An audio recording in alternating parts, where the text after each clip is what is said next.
आपने कभी सोचा है एक ही स्तोत्र जो भय को शांत कर दे, मन को स्थिर कर दे और भाग्य की दिशा बदल दे? ये कोई सामान्य मंत्र नहीं, यह है विष्णु सहस्त्र नाम, भगवान विष्णु के 1000 नामों की दिव्य धारा। पर प्रश्न यह है, जब हजारों मंत्र, स्तोत्र और उपासना पद्धतियां हैं, तो विष्णु सहस्त्र नाम को ही सर्वोच्च क्यों माना गया? महाभारत के युद्ध के बाद जब कुरुक्षेत्र रक्त से लाल था, तब भीष्म पितामह शरशैया पर लेटे हुए थे। मृत्यु समीप थी पर चेतना पूर्ण थी। युधिष्ठिर ने उनसे पूछा, हे पितामह, इस कलयुग में मनुष्य किस साधना से सबसे सरल और शीघ्र मोक्ष प्राप्त कर सकता है? तब भीष्म ने जो उत्तर दिया वही विष्णु सहस्रनाम बना। उन्होंने कहा, इस सृष्टि में भगवान विष्णु से श्रेष्ठ कोई नहीं और उनके नामों से श्रेष्ठ कोई साधन नहीं। विष्णु सहस्त्र नाम का हर नाम केवल पहचान नहीं, एक शक्ति है। जब आप कहते हैं केशव, तो आप सृष्टि के पालक को स्मरण करते हैं। जब आप कहते हैं माधव, तो लक्ष्मीपति को बुलाते हैं। और जब कहते हैं नारायण, तो उस चेतना से जुड़ते हैं जो हर कण में विद्यमान है।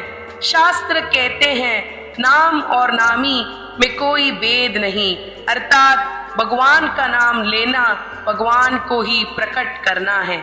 विष्णु सहस्रनाम की सबसे बड़ी विशेषता है, इसमें कोई कठोर नियम नहीं, न समय की बाधा, न स्थान की, न विधि की, न स्नान अनिवार्य, न दीप धूप आवश्यक। यदि मन शुद्ध है तो केवल नाम ही पर्याप्त है। कहा जाता है, जो व्यक्ति प्रतिदिन विष्णु सहस्त्र नाम का पाठ करता है, उसके जीवन में अकाल मृत्यु का भय नहीं रहता, दरिद्रता टिक नहीं पाती और मानसिक अशांति धीरे धीरे शांत हो जाती है। पद्म पुराण में कहा गया है, विष्णु सहस्त्र नाम का एक पाठ 1000 अश्वमेध यज्ञों के समान फल देता है। कलयुग में जहाँ तप कठिन है, ध्यान स्थिर है और मन चंचल है, वहाँ केवल नाम स्मरण ही सबसे सरल और शक्तिशाली साधना है। इसीलिए विष्णु सहस्रनाम को सभी स्तोत्रों का राजा कहा गया है।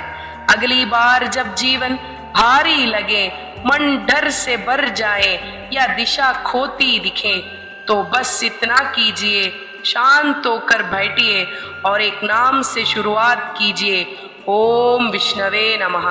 क्योंकि जहाँ विष्णु का नाम है, वहाँ भय नहीं, वहाँ भाव नहीं और वहाँ पतन नहीं। ओम नमो नारायणाय।